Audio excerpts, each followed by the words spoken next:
Hey you all, Carpetbagger here, coming to you live from the West. More specifically, we are in San Diego, California, and even more specifically than that, we are down by the San Diego Bay.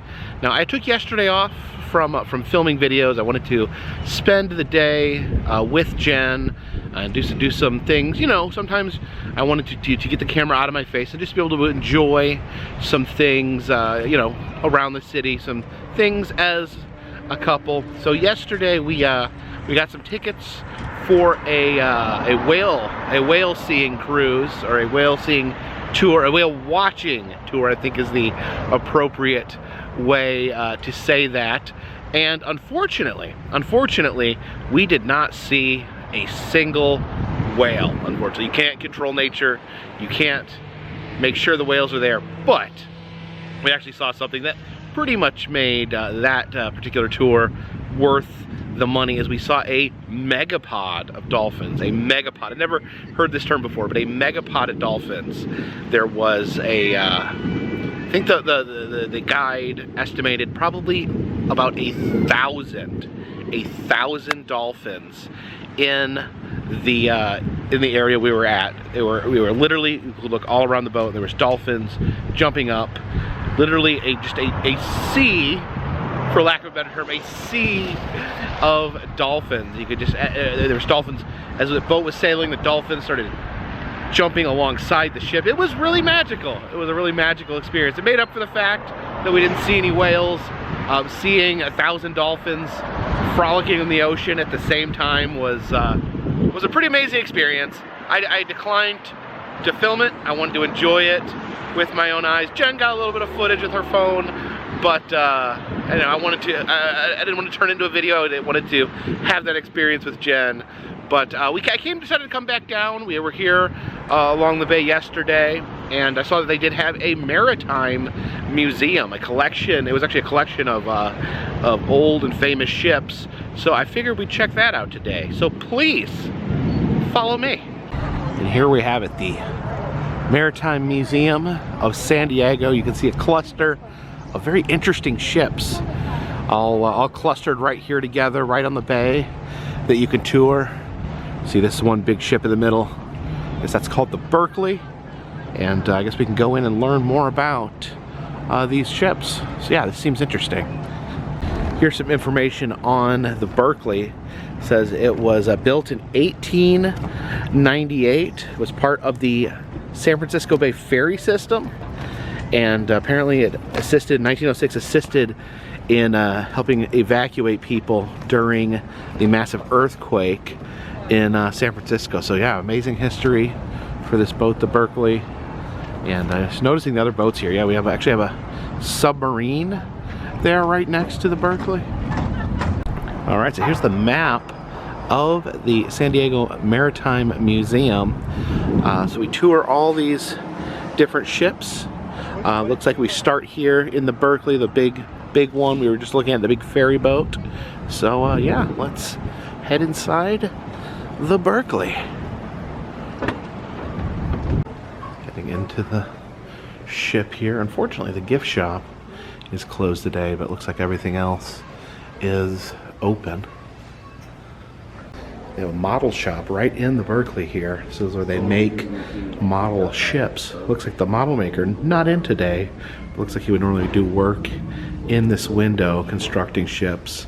As you look around, you can see different ship models, pieces of ships being worked on. Here we have this ship in a bottle. And I always wondered when I was a kid how they got the ship in there. It was always puzzled me. Actually, you can look over here, you can kind of see there's a bottle there ready for a ship, and there's the ship right there. You can see it's all connected, it's all one piece, but it's loose. I guess they use their little tools to erect everything, tighten everything up, and then you have your beautiful ship in a bottle. And as we travel through the ship here, it looks like there's many ship models. This is the USS San Diego. It's an aircraft carrier there. Look at all these different model ships. This is a very unique style of of aircraft carrier there, maybe an older style where the entire top of the ship is a platform. Yeah, these ship models here, just a tremendous amount of detail. They're such an intricate model. And it looks like over here we actually head upstairs to the passenger deck of the Berkeley.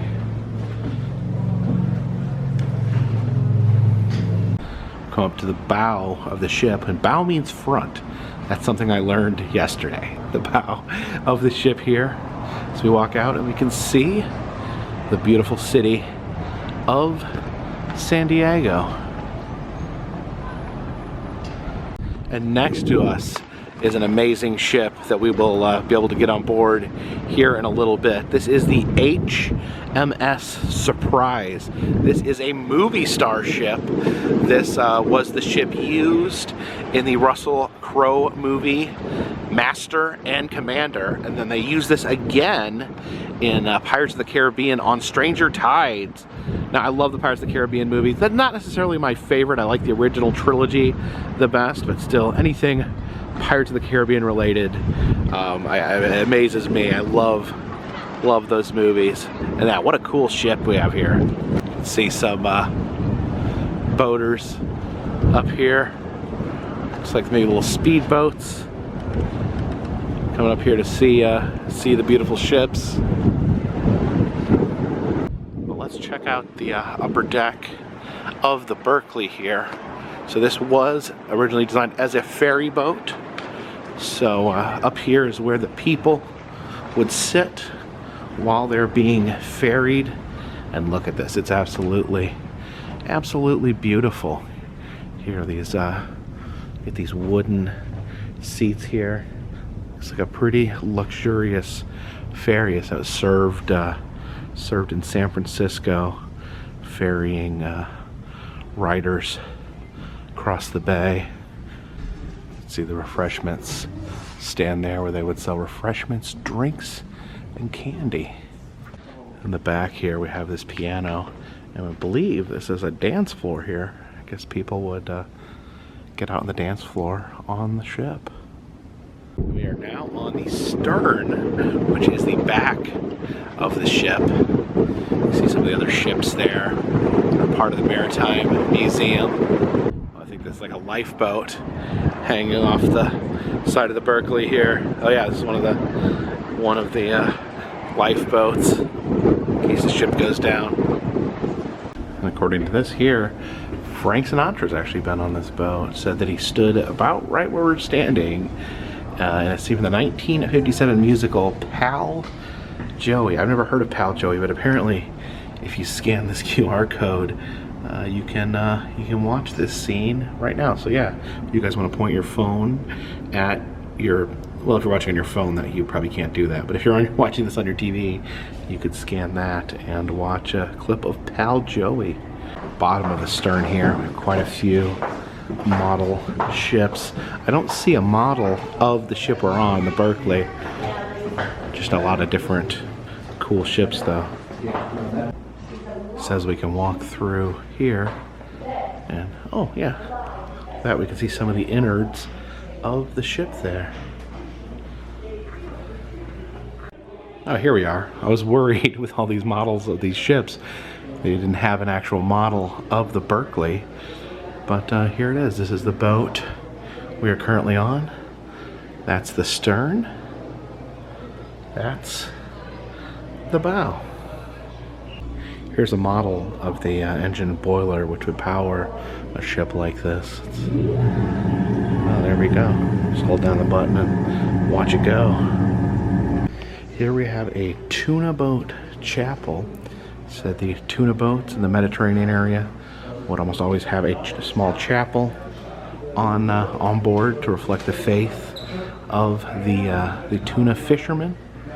And actually over here, see that big tuna up there in the corner.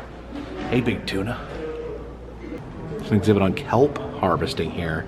There's kelp, kind of a type of seaweed there.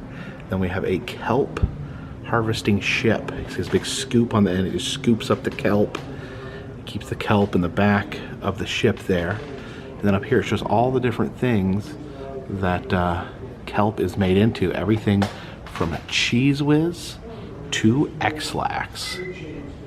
Oh, apparently they make ranch dressing out of kelp as well. See different tuna can labels. This is Figaro tuna cat food. Maybe named after Figaro from Pinocchio. And you got the bumblebee there.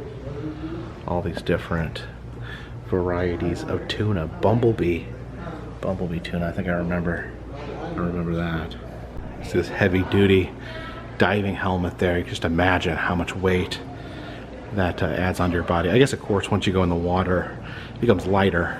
But imagine wearing that on land is really heavy. Down here we have an astrolabe. This was used by the ancient Greeks to determine distances between celestial bodies.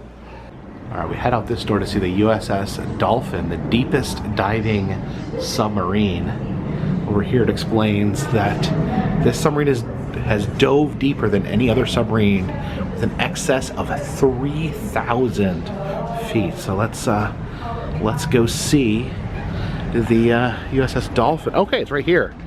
See it submerged in the bay right here, and I think we can go inside of it.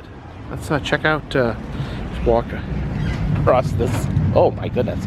Walk across this deck here, and let's check out the USS Dolphin.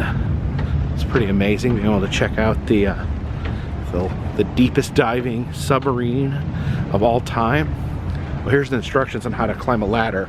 Turn around and face the ladder while climbing down. Yeah, I guess we should follow that advice. Facing the ladder as I walk down to, oh yeah, going under the hatch here. Oh, watch the back of your head there.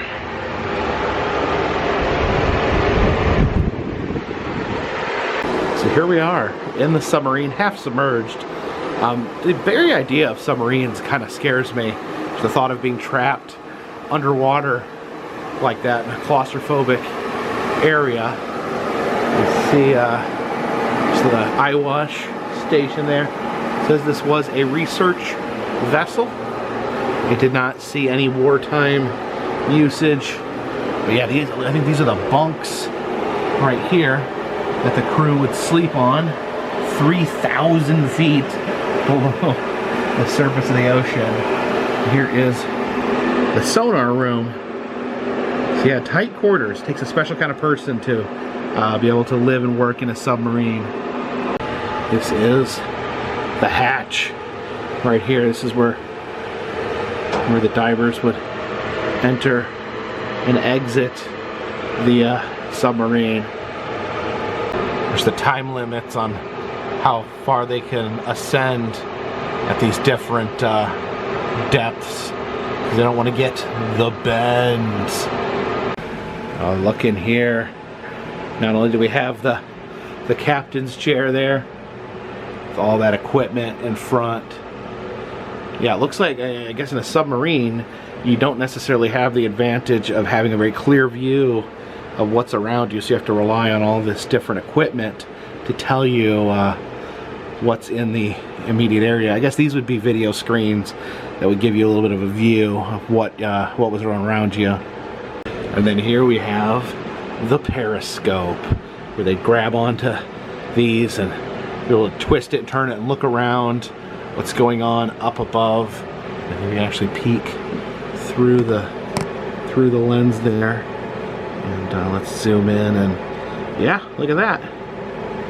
You can see out the periscope, you can see the harbor there, the different boats. Oh, that's pretty wild.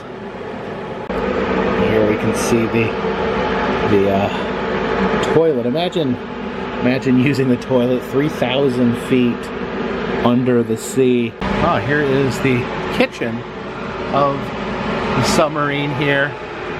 It's a little grill. You can grill up some ocean burgers there. I guess this is where they would sit and enjoy their underwater dinners. A little microwave there, and an ice machine. We Here we come out the other side of the submarine.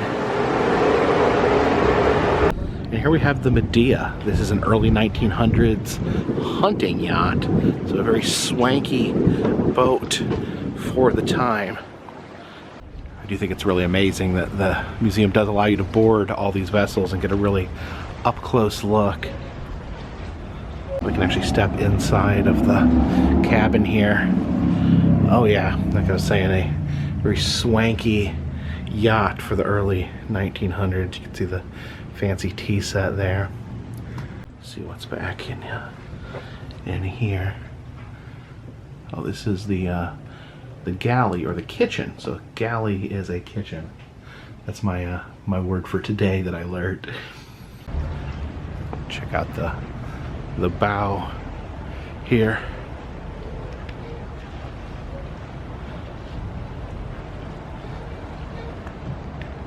Oh, you can see some airplanes landing over there. That's the San Diego airport.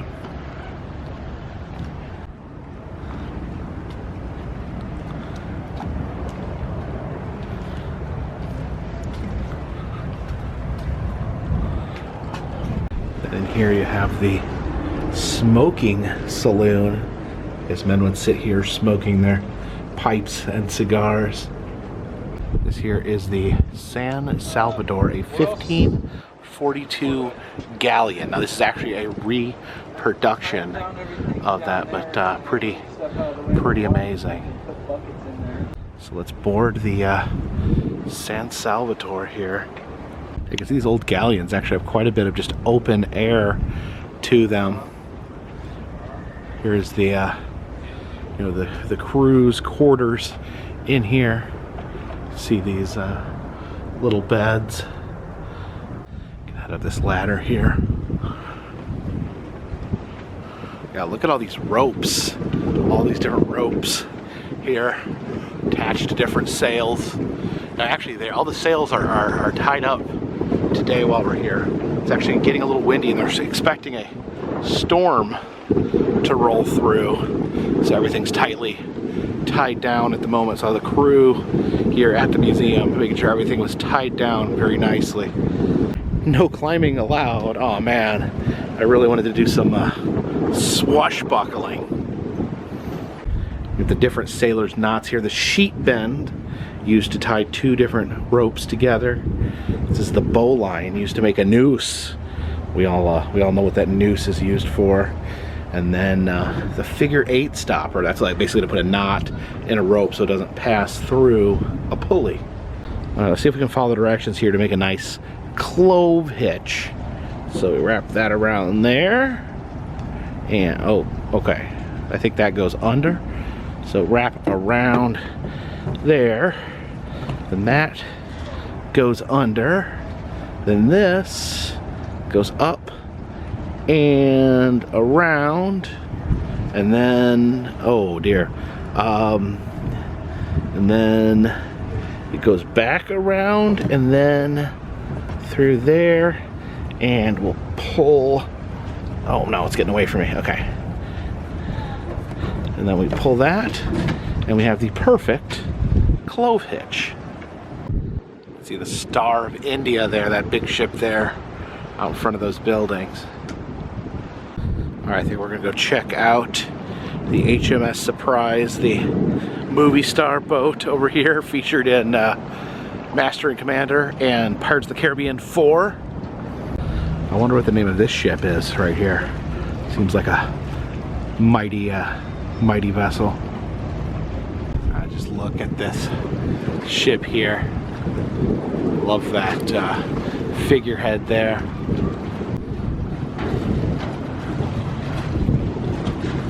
See under the stairs here, you can see the cannons at the ready. Yeah, this is very, very cool here.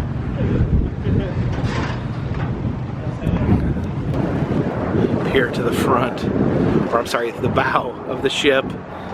Again, tons of rope. They use so much rope on old ships. So the crow's nests up there. There'll be sailors up there working. Peek over at the ship next door. We have the Star of India. See here in the stern, the cannons at the ready. Uh-oh, cat cannons aimed right at the Star of India. The ship's wheel here. How big it is. Actually, oh, looks like they actually have it tied in place. They don't need you. I guess they don't need us spinning it. But man, that is cool, and that is so big.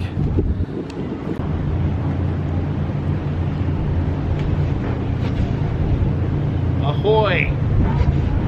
Arr! Looks like we can actually head below deck here. Oh, just watch your head. See down here, the crew would just sleep in these hammocks. Man, that does not seem like a comfortable life.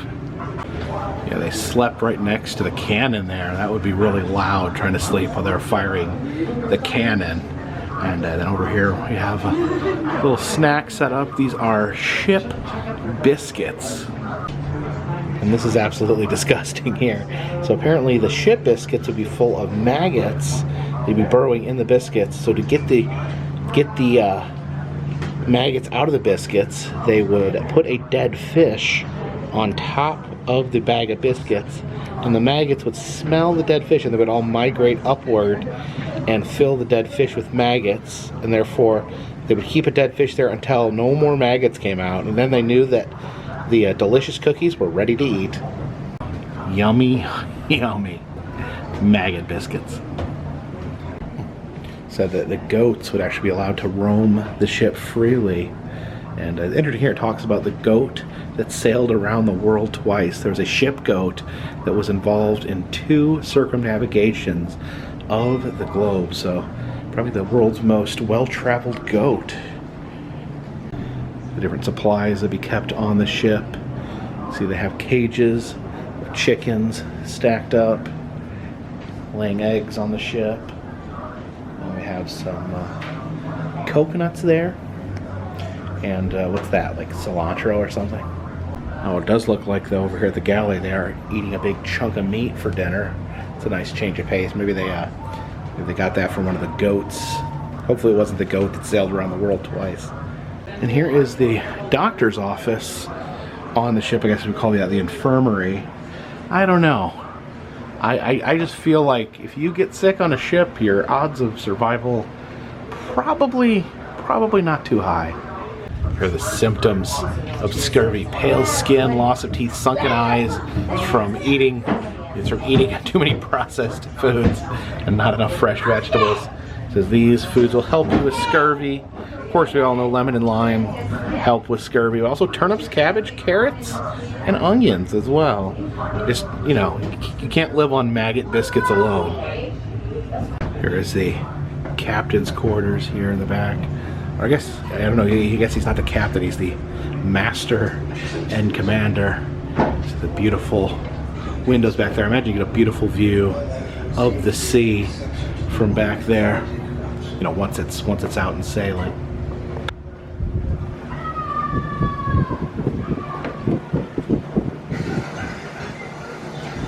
Looks like even the master and commander is stuck eating maggot biscuits. And they are helpful here with the filming locations. They are playing different clips from Master and Commander, so you can actually see, you know, that this scene was filmed in this room. People there sitting at this table with the windows there in the back. Get a look at the captain's quarters here from the back. Yeah, you can see the back end of the ship there. That beautiful sculpture there above the windows. And our final ship to check out here at the San Diego Maritime Museum is the Star of India. Apparently this is a Civil War era ship that was used in England to transport cotton from India back to England because they couldn't get cotton during the Civil War because of the whole, you know, because of the Civil War. So we can board the Star of India from here. So we can enter right here. Oh wow, look at this. One thing I've learned today, ships have very small sleeping quarters. From submarines to giant galleons, they're all going to be an uncomfortable night's sleep. This is the first mate's room. He's actually got a little bigger bed. He's got a little more comfortable situation in here. This is the surgeon's cabin here. Again, I don't think I'd ever want to have surgery on a ship in the 1860s. And here's the captain's quarters. Yeah, he's living in the lap of luxury here.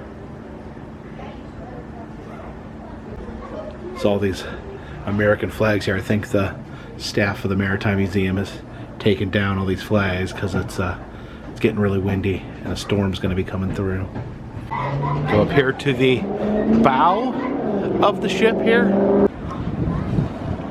Again, so many ropes on the ship here. But yeah, get a view of the Berkeley, that big ferry boat there, and then the HMS Surprise as well. Which you can see the San Salvador back there as well. Here's the ship's wheel. Of course, they got that tied down. They don't want people spinning that. And the ship's bell here.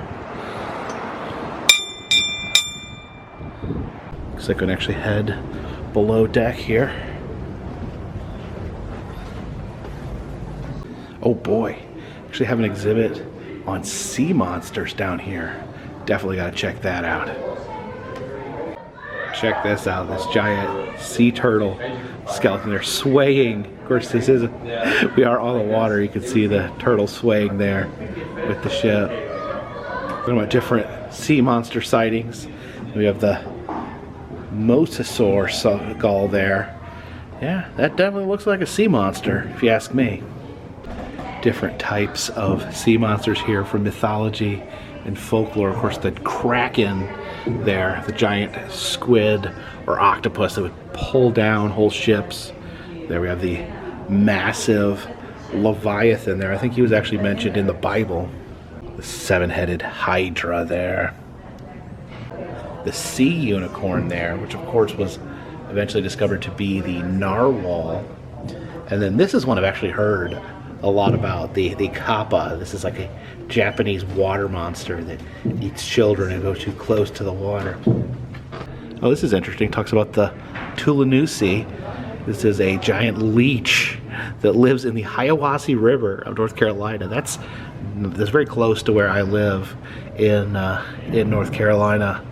A massive leech that crawls in the water. It releases a giant burst of water, washing its victims from the shore and then eating them alive. The Tulanusi.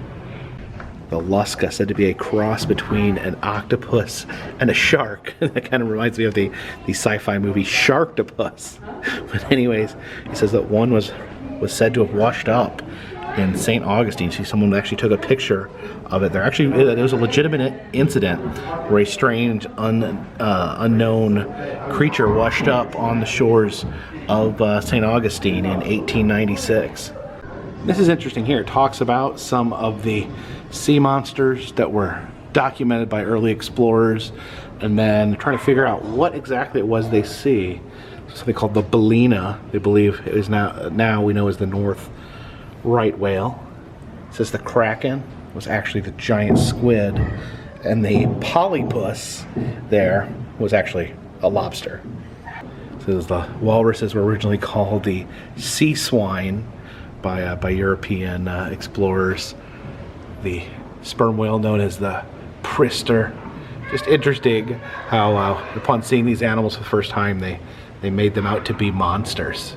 And the ship we're on, the Star of India, this globe shows some of the pathways that it took. Originally, the Indian cargo trade there. So you can see it would travel, loop almost all the way around the world, go from England, underneath Africa, up to India and back, as well as, it says when it was an emigrant ship, where it would actually travel from England to New Zealand.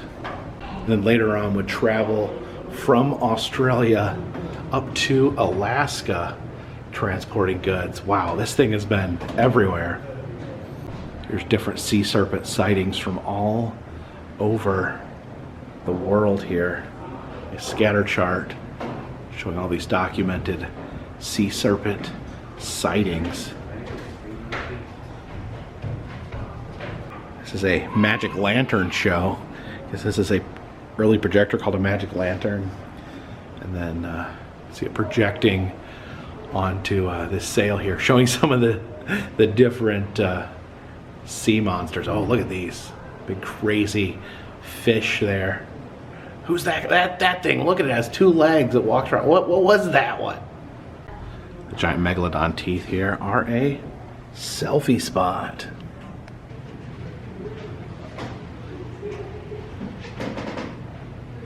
Look at me. I'm being eaten by a shark. Ah.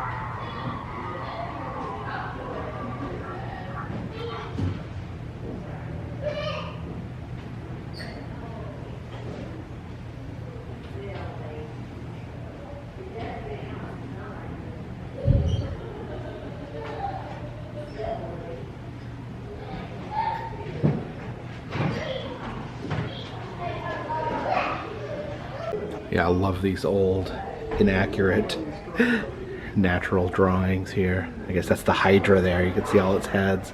It's just documented like it was a real animal. It's so interesting. You have a prehistoric ammonite there. Here's some other scientific tools that can be used to find out the truth about sea monsters. Well, look at this. We have a bunch of jars full of sea monsters right there. Or at least, you know, weird looking fish. Looks like we got one more floor we can actually head down. One more floor below deck. Check this out. I have a giant sea monster skeleton hanging here in the back of the ship. And take a look at that dangling turtle skeleton there. We're gonna go up to the next level. Where did you put? Anywhere you go in the American deserts, you'll find displays full of barbed wire. I think this is the ocean equivalent, the displays on different knots. Here's a gallery of sea monsters there. You can see the giant fish eating someone there. But I love how these, look carefully, these frames are rocking there with the ship. Can you see that? There's a wall here from visitors who have designed their own sea monster. It's the Sea Monster Wave of Fame here. Some creative stuff here. Definitely like this one. I do like some of the names that these sea monsters have been given. This is Bob, the sea monster, and then right above Bob, we have Ron. Ron, the sea monster. Some great designs here. Although I feel this artist may have let his love of race cars get in the way of creating a sea monster. This one seems a little derivative of Sonic the Hedgehog. Over here we have a little mini ship that can be climbed on here. What's this called? Shaughnessy? Shaughnessy? Shaughnessy? I think it's that crate back there waving with the ship. And here we can actually dig 4 sea monsters. Let's see. I got some sort of tooth there. Oh, what's that? Oh, that looks like a sea monster. Sea monster skull there. That's a sea monster pelvis. Oh, another big tooth. Here we have the Alaskan packing years of this ship. You can see these beautiful cans of salmon there. I actually love the designs on those cans, the bright red cans with the fish on them. Oh, and here we go. This is a replica of the Star of India, the ship we are currently on. We're currently in the bottom of the ship here. The belly holds an exhibit on sea monsters. And we are below deck, but there's like a little viewing window out here. Let's peek out our heads over here, and oh, look at that. You see See the HMS Surprise there.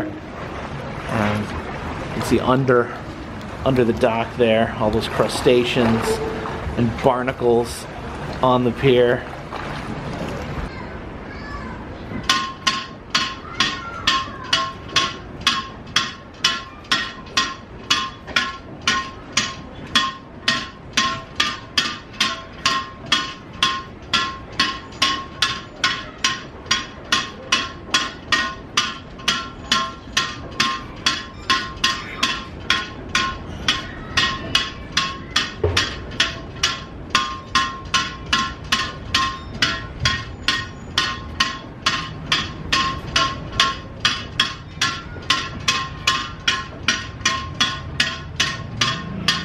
Yeah, from up here, you can see almost every other ship we've been on today.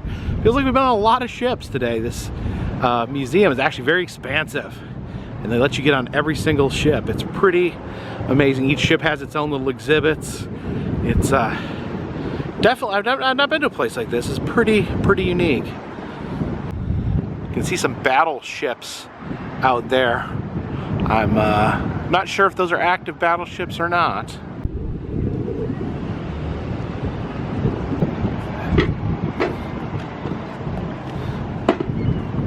A very artistic public restroom over here. You can see all the different letters making up the bathroom there. You can see the M&W for men's and women's on the front, but then it also says disappear into the top. I don't know, you definitely don't want to disappear into a bathroom. That's never good. Now this over here is the USS Midway.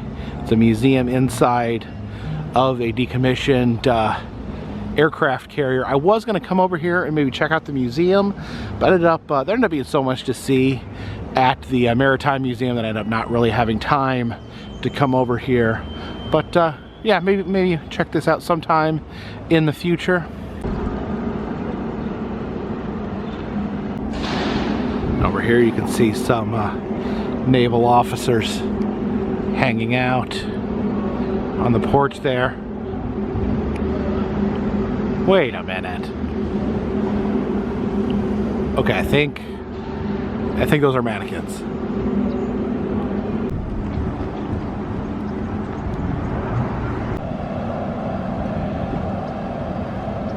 And over here on the other side of the Midway, we have this, a statue of the famous photograph taken in Times Square after the day that America beat the Japanese in World War II, when a sailor, out of celebration, grabbed a woman he did not know and kissed her deeply.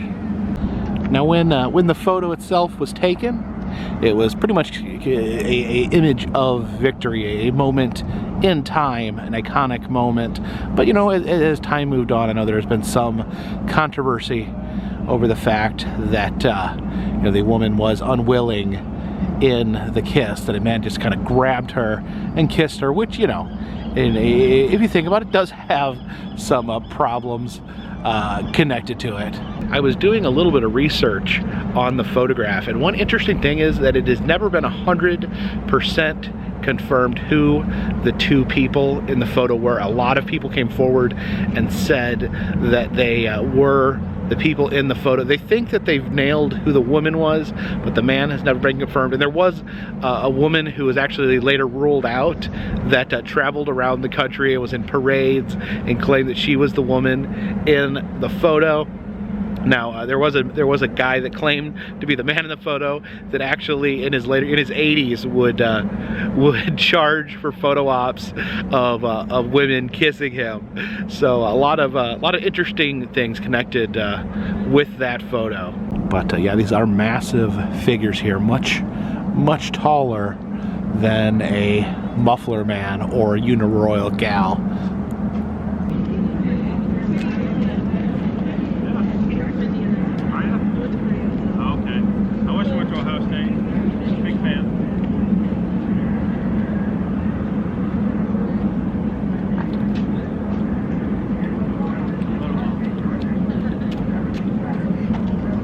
So behind the Midway, behind the statue here, we do have another memorial, a memorial to Bob Hope.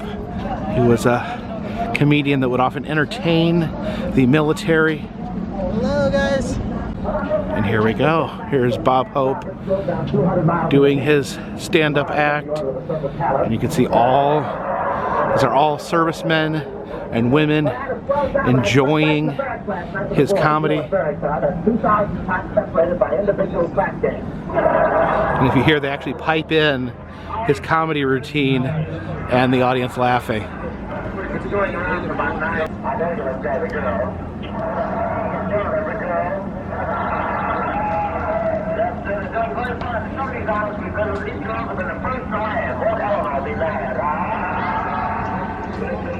See all these different service people. They all love the comedic stylings of Bob Hope. See this soldiers holding up a sign, "Thanks for the memories, Bob." Yeah, all the different branches of the military represented here. Here's a gentleman, Gomez. Here's from the Coast Guard.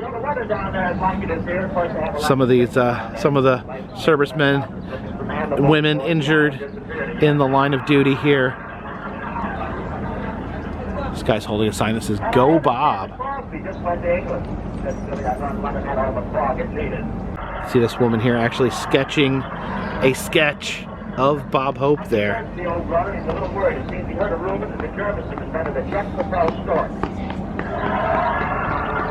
So thank you for joining me here today in San Diego, California. Definitely had a great time checking out the San Diego Maritime Museum. A real treat being able to board those amazing ships. And then, you know, the extra surprise when I found out there was a sea monster museum in the belly of one of the ships. The weather is getting, like I mentioned, it's getting windy. There's a storm rolling through. It's supposed to be raining the next couple of days. I think the next at least 3 days here in San Diego. So I'm going to be looking for some indoors activities to partake in. And there's supposedly snowstorms coming to California. I don't know. I heard some alarming news about the weather. So I'll be camping out here in San Diego for the next few days, at least, trying to maybe find some things indoors. If you have some suggestions of some weatherproof things that I could be checking out, in the meantime, leave a comment in the comment section, and then should be starting some traveling here relatively soon as well. But thank you guys so much for watching these videos. It means a lot to me. If you like these videos, please subscribe. If you'd like to help support the channel in other ways, consider donating to Patreon. $3 or more will get you a postcard once a month from me. Also, selling enamel pins in the Etsy shop, and all that goes to keep these mighty ships on the sea, this submarine below the water, and the mast of this ship high in the air. Until next time, my friends, this one's in the bag.